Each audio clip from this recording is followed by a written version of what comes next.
listening to Scoop B Radio with Brandon Robinson. Scoop B Radio. Today, we are joined by a guest, a little sports conversation here today, which is perfect because it carries over the conversation you're going to be introduced to. My friend Scoop B, who you can see every Thursday, 5 p.m. Eastern with me for an Instagram Live at Bovada. You can just follow Bovada's Instagram at Bovada. Scoop and I come on, we break down the games, who we think is going to win. We go against each other a lot, which I really like to do. Even if I want to agree with my co-host, I don't. I'd rather just get in their head and say, nah, I don't think they're going to win. And then they doubt themselves and maybe they go back and forth. Sometimes I'm like that. You'll get to see that on Thursdays at 5 p.m. But here you're going to get to know a little bit more about my friend Scoop B. Well, you know, Scoop, it's great to be sitting here with you. We've got a big NBA season. NFL's behind us. I feel, a little bit brushed off.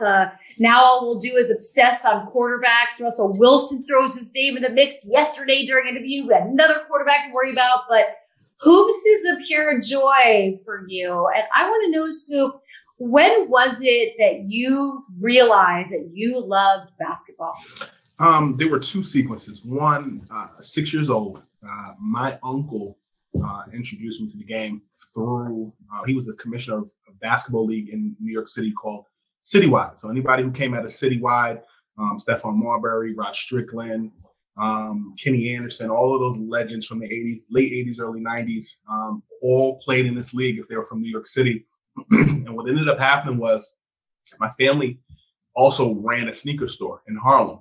So we used to have like Mike Tyson would come in and shop sometimes. Hakeem Olajuwon and Dominique Wilkins would do sneaker releases. So I had like pictures with these guys when I was a baby. And that's so awesome. Yeah. And then 91 was when I fell in love with it because my dad is actually my stepfather is from Chicago. So Michael Jordan and the Bulls won their first championship, kind of that synergy there. That's where I fell in love with it. But I began my career actually at 12. I had a radio show with the Nets when I was a kid. And, that was where I got my early start. Radio is my foundation. How did you get a radio show at 12 years old for the Nets? Well, I had a mom who kind of channeled that level of, okay, this kid won't stop talking, but he likes basketball. How do you channel that energy? I auditioned for a position at Chelsea Pier. And basically, hundreds of kids auditioned to be radio personalities to do commercials for the Crash Dummies. Oh my gosh, that's so cute. Yeah. So killed the first audition, second audition came, killed that. And then they picked maybe like 10 kids to actually be radio personalities for Oswald Radio, which taped at Liberty Science Center in Jersey City. The Nets at the time were rebranding. John Calipari was the head coach. Keith Van Horn was the Wow. I forgot about Calipari being, wow. I bet you a lot of people have forgotten Calipari was the coach. Wow. Yeah. Okay. So basically, Net Slamming Planet was the name of the show. I hosted it with Evan Roberts over at WFAN, Albert King as well, former Net. And, I did it for 2 years. This was when the Last Dance Bulls were playing against the Nets. And you had Sam Cassell, Keith Van Horn, Jason Williams, all those guys, Kendall Gill. And, I just continued with it. That was the start. A lot of peaks and valleys here and there, but that was the early entrance. 6 years old and then 12 years old.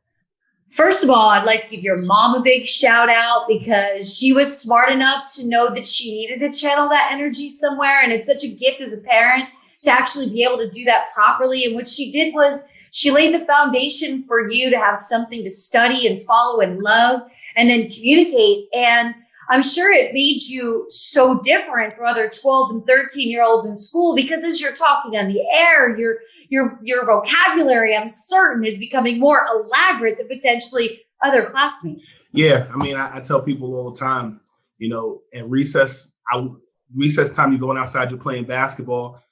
I'm on the playground emulating what I saw the night before at a game, post-up moves, hand checking when it was kind of legal back then, and just kind of, channeling that. But, basketball has been something that I've always been in love with. I've always been passionate about. Developing relationships was something that I cultivated, starting there and more. I remember Stephen A. Smith and Woj being in the locker rooms in the 90s when I was a kid. And so now to see them at 50 or almost 50, I kind of feel old myself because I'm not that age. So you started following young. Did you play basketball in school at all, Scoop? The most I did was playground, and just for fun. But a lot. You didn't have time. Oh yeah, I wasn't as good as a lot of my friends, but a lot of my friends, like I went to prep school, so I had friends that were 7 feet tall, 6'10". I would hang out with them. I would practice with them sometimes. I'm an alum of Don Bosco Prep. A lot of my friends who went there, they ended up playing Division I basketball or football and more. So I kind of knew what my passion was early. When those kids were playing AAU at 12, I was in a radio booth, recording. That is fantastic. And now your parents having a sneaker store, it's kind of a great subculture as well, right? You meet a lot of celebrities through sneaker stores. Yes. A couple of years ago, I was in London, and a friend of mine has a grip of really amazing stores where they collect really unique kicks. You don't even want to touch them, because you're like, nobody should get fingerprints on them. And I realized, like, through the photos they had on the wall, like, it's a celebrity, it's a musician, still a hip hop artist, and then of course all the athletes. Right. So you must have collected quite a scrapbook of celebrity photos from the sneaker store, and then you layer that with what you're doing on radio for the Nets. Yeah, that was definitely that's an excellent observation on your part. My grandfather, my late grandfather, moved to New York City, opened the story of opening a shoe shine. So even before a shoe shine stand, he was shining shoes over by Grand Central Station.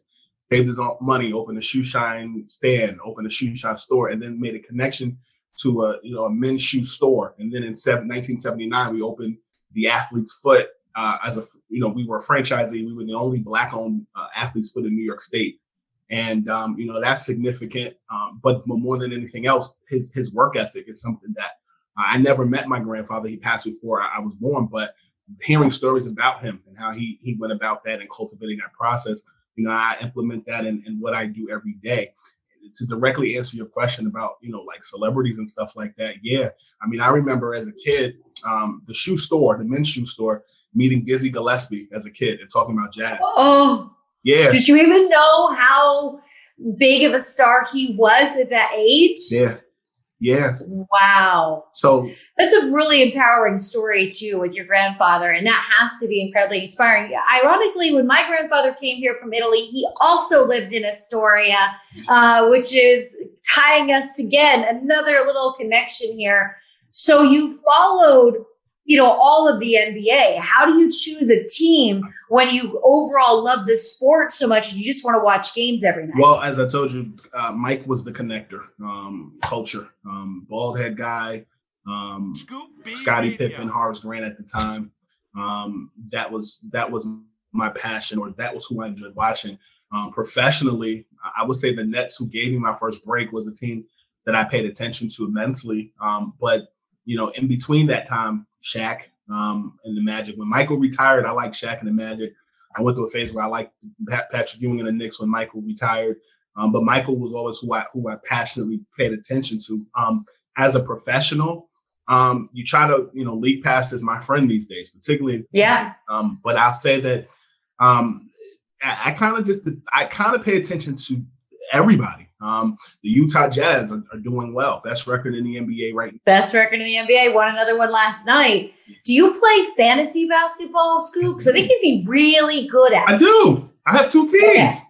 2 teams. How are your teams doing this season? How was your draft? And have you been affected by anything like me, Kyrie, beginning of the season? Yeah. So one of my teams, I do have Kyrie on my team. My team is in last place. And it's funny because I have Kyrie and Joel Embiid on that team.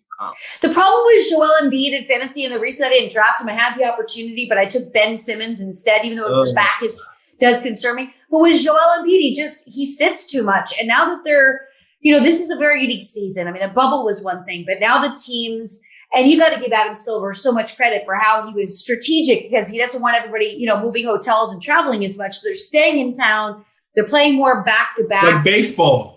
It's like baseball, right? You're seeing the exact same matchup back to back, but what we're seeing is players like Embiid being selected. And if you're not monitoring every single day in your league, like if you go through, like I do, we have daily lineup changes. I like it to be simple and fun. I'll go and set my whole week lineup, and then every day I go in and tinker with it. Otherwise, days go by after the week and you're like, oh no. So it's about who can you let go of, or do you wait with Joel Embiid to play and have a good run, and then do you try and trade him high? From one busy person to another, sometimes I just set my roster for the week, like on a Sunday. And I'm like, every now and then, if I see he's not playing, then I'll put my substitution in Marvin Bagley on the Sacramento Kings as a big man. And it just it depends on the busyness of my week. I try to. Sure. The Joel Embiid portion, which you just mentioned, is definitely something that a lot of housework that guy requires. A lot of housework. You're like constantly doing the housework. Yeah. So what I do is I use, Roto-World lets you set up alerts for your players. Mm-hmm. You can have all your players in there, and then you get the notification to your phone. So if it is a Kyrie finger thing, or Durant the other night, so bizarre. He goes in and he comes out. Then it's the contact tracing. Yeah. Those are things you can't predict because they're so last minute. Now, when I look at these past, let's say one season in the bubble, this season starting up right now, and I'll even look at the NFL season. Listening to a show this morning, and I think in a sense, we're being a little bit too hard on grading athletes on their overall appearance and performances during the unique time of COVID. Their routines are thrown off. They don't have the same things. I mean, look, an ice bath in a baby pool in the Bumble is not the same as a real ice bath, right? Or cryotherapy. How much are you allowing for adjustment for players where you're not judging them quite as hard in this type of a situation? It's funny. We were talking about Joel Embiid, and I remember last season sitting in on quite a bit of the 76ers Zoom calls. And I remember the Zoom call that Joel Embiid was on right before the Sixers flew to the bubble in Orlando. And he talked about his routine, and he talked about the bubble, and he talked about his teammates. And he talked about how he said his routine is not going to change. He goes, in fact, I'm going to stay in my room and play video games. When I hear things like that, certain guys that are routine, albeit they're resting him here and there. I like guys like that because they're like a consistent staple at your favorite restaurant. Right. This season is kind of a misnomer, number one, because Brett Brown coached that team last year. This year, Doc Rivers coaches that team. And you know that last year when Doc Rivers was the head coach of the Clippers, load management was something that he believed in. And so I feel like that level of thinking has kind of carried over into Philadelphia with Joel Embiid, because that, is arguably a top 5 player, or a borderline MVP. When I look at certain guys like KD, who was coming back from an Achilles injury, I believe you have to give him some rope. I don't think people realize, how much of a process it is to return from Achilles. Now, him being out right now has more to do with tracing, however. Of course. And it's not even as much the Achilles injury for me with KD. It's the 18 months off to recover from the Achilles injury. And it's everything that goes along with the NBA. The quick turnaround, not as quick this year because they're playing 2 nights in one location, but they travel a lot. They've got to be on the plane by a certain time. They've got to land in the city midnight before the game before. There's a lot of movement there. And so I look at getting into that rhythm is just as important for KD, who had been doing his treatments and staying home. So 18 months is a long time to get your head back into the game. But man, he looks like he's having a really good time playing basketball again this season. He is. But I'll say this. The other side of the coin is some people are not video game routine. Some people are not, God rest his soul, Kobe Bryant sitting in your hotel room watching tape. Some guys like to go out. The Lou Williamses of the world, the James Hardens of the world, their Gatorade is the lifestyle outside of the basketball. Yeah.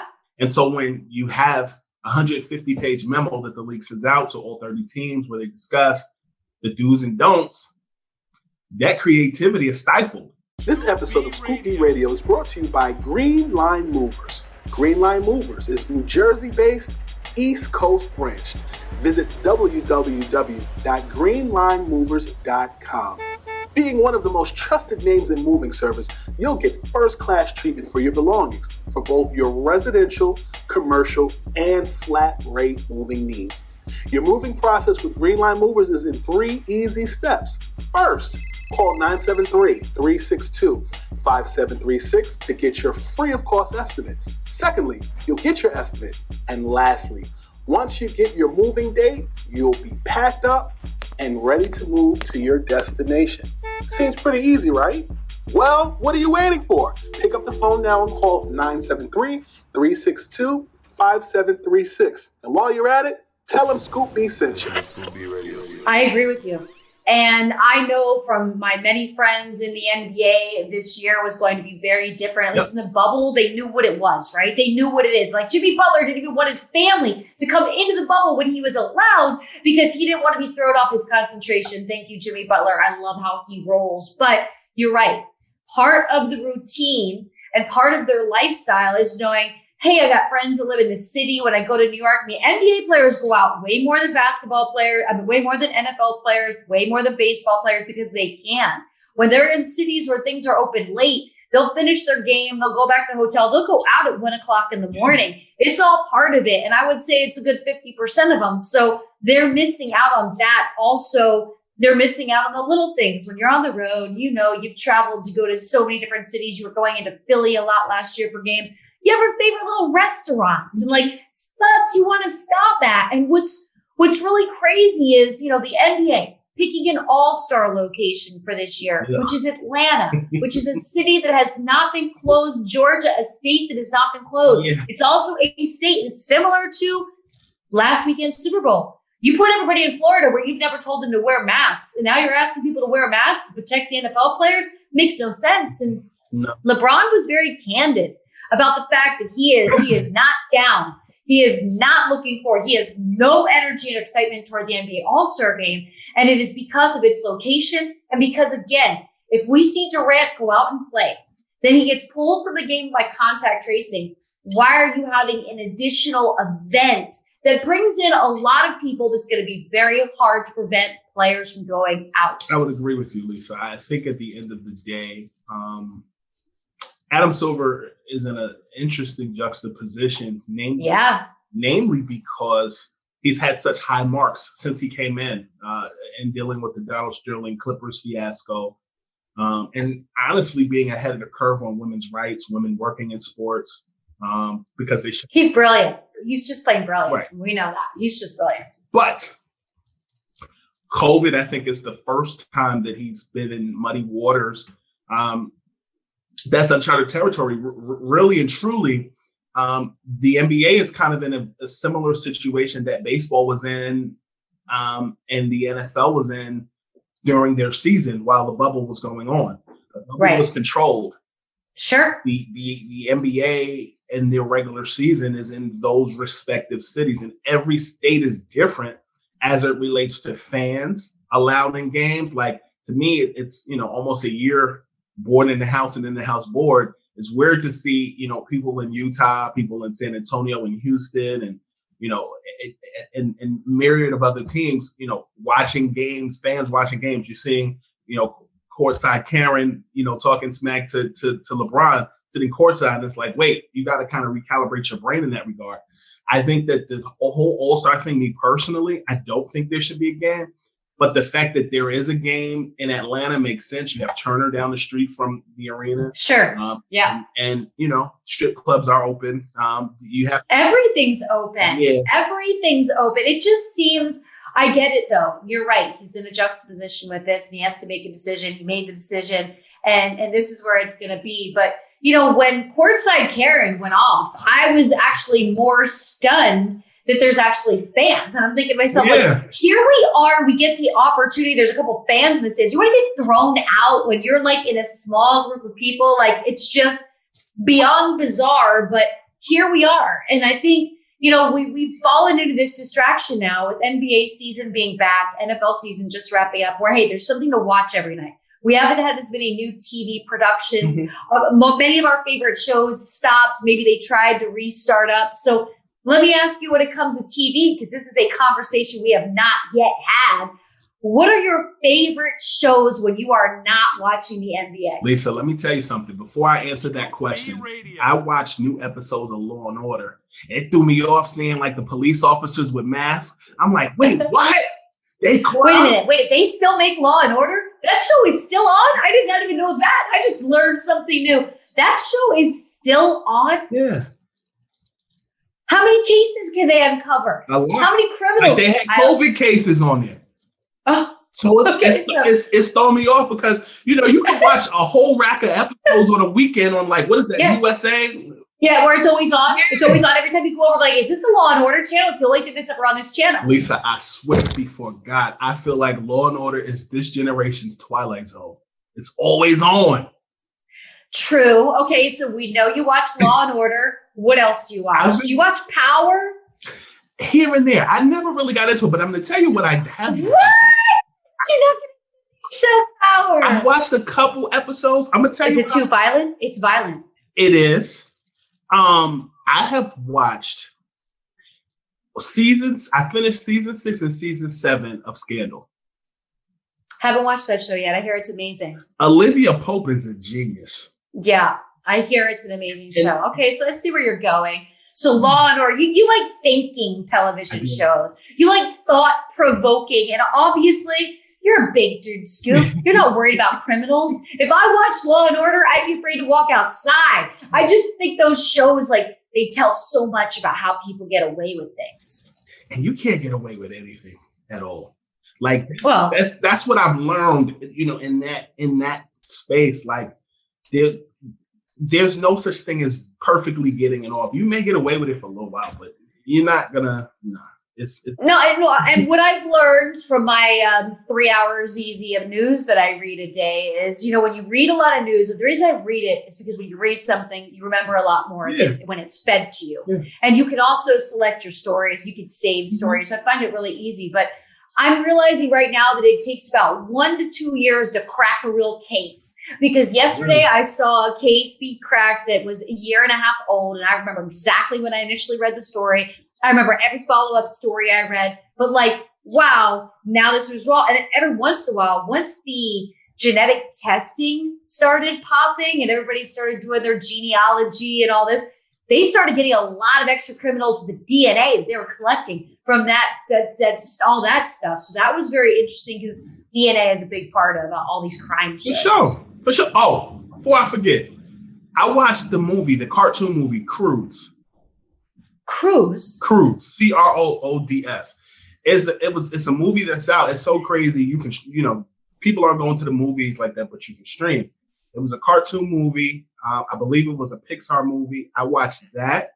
And I watched another cartoon movie with Jamie Foxx called Soul, where he talks about living his purpose. He was a jazz teacher. Okay. Dreams of being in the industry as a professional jazz musician.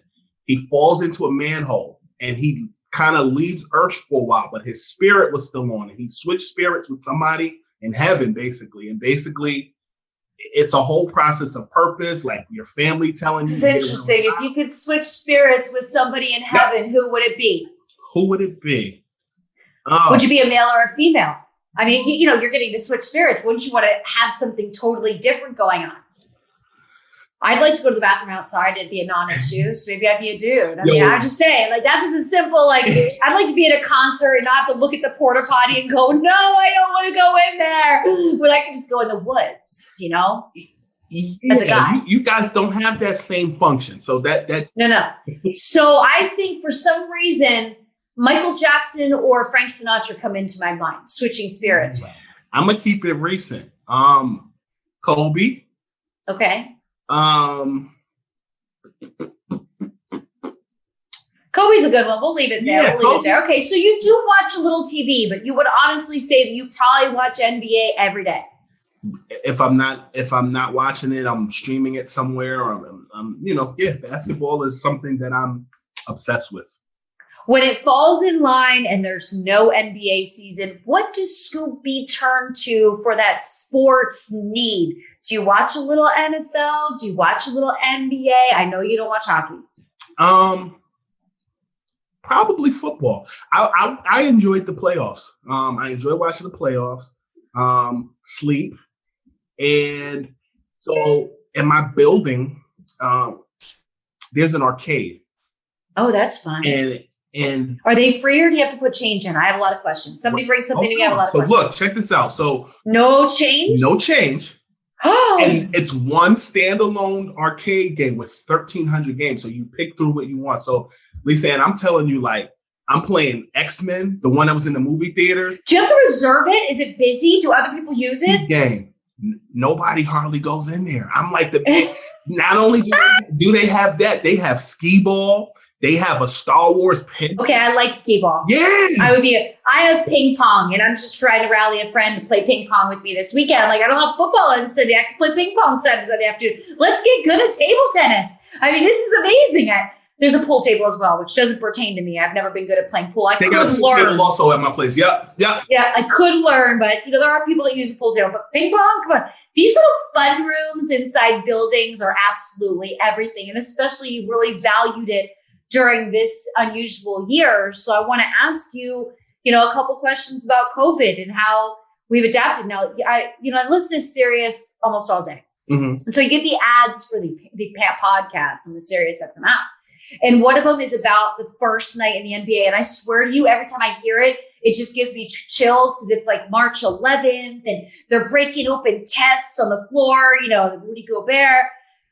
Do you remember exactly where you were March 11th when the announcement came out that the NBA was canceling? If you remember, they only canceled the game first, which was the earlier game that Rudy Gobert was playing. Mm-hmm. But then they did contract tracing and they realized that the ref that refereed the game before was with Rudy Gobert the night before. So that's when they had to cancel all the games.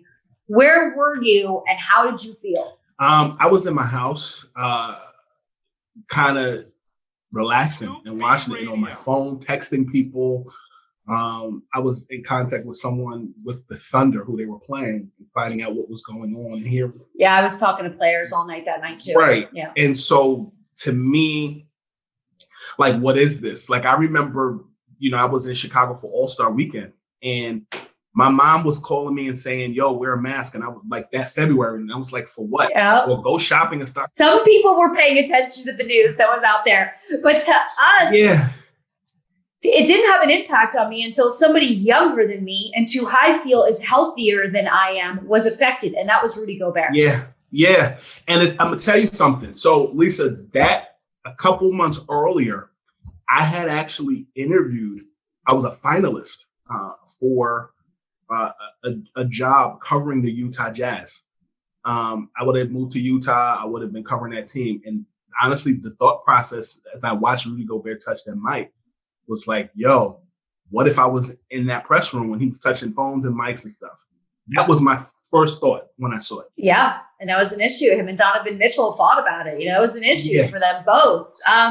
But I'll tell you, I had just finished an entire month of traveling, actually at like 5-6 weeks, because once Super Bowl happens, I have a bit more freedom in my schedule. And I was all over the place. LA twice. I was at the Super Bowl. I went to Houston. And, during that time, during the month of February, when I was traveling, Scoop, right, it just started to get more empty at the airports. Mm-hmm. And it was freaky. One of my last flights, now, if you go to the airport now, it's still, it's a little bit different. Yeah. But I traveled a bit during COVID and it was empty. But this last flight, I was like, I think this shit might be real because there's nobody at JFK right now. Like, I videoed myself walking out and I was like, this is creepy. And then I was out with friends that were in town for March Madness.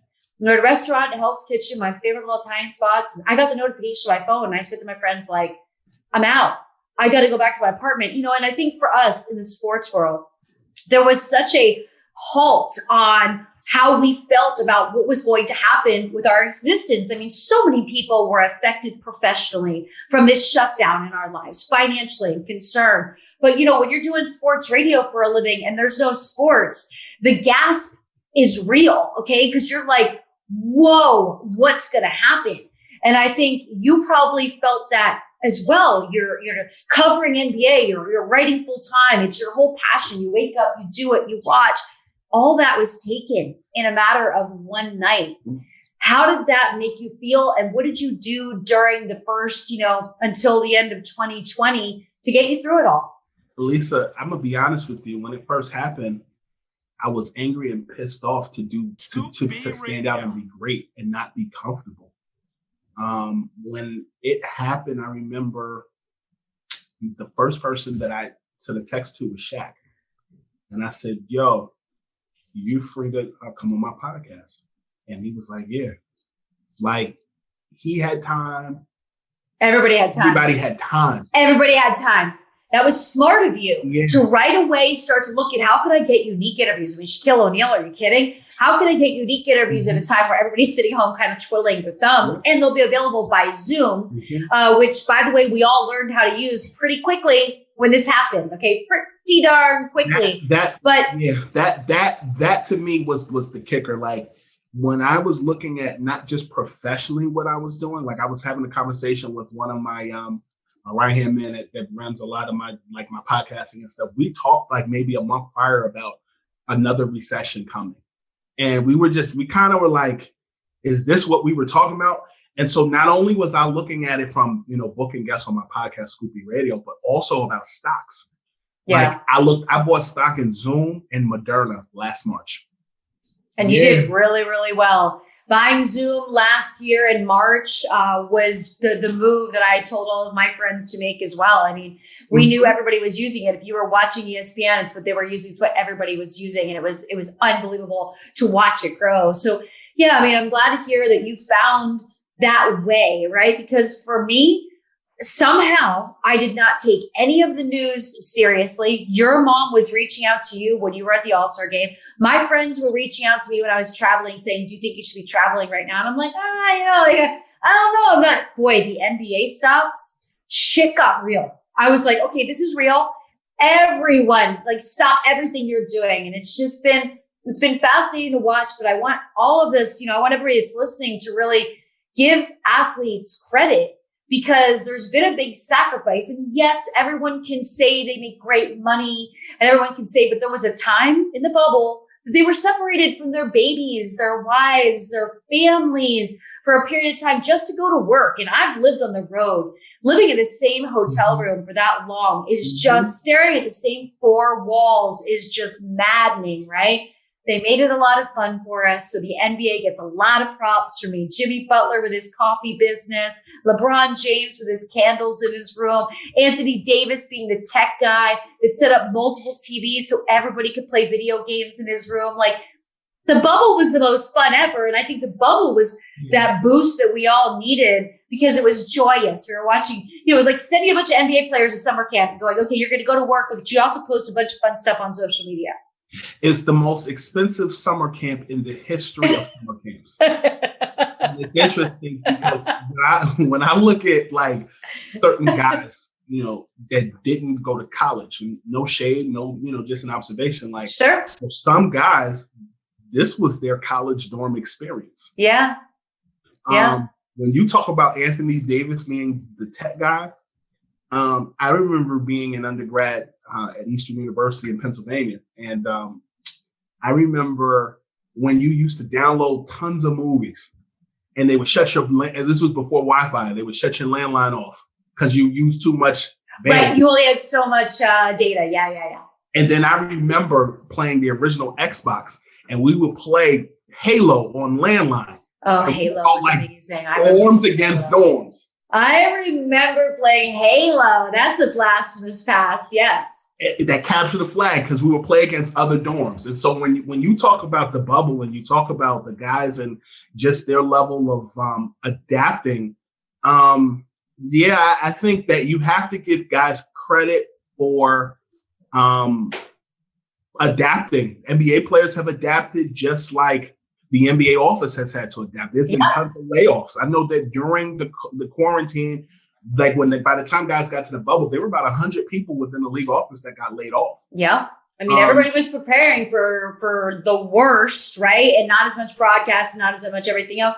And even when it comes to how I'm going to start ranking players in the NFL for next season in fantasy football, I've decided I'm going to take a 2 to a 3 year view of their performances and kind of average them together, because I had a lot of players telling me that they were just sick of being tested all the time. And they were just sick of it was just mentally draining them, because each time you get a test, there's anxiety in waiting for the results. I've been testing once a week since August. So I know what that's like firsthand, especially when I've come back from traveling. I always make sure I test before I travel. Then when I get back, I test again.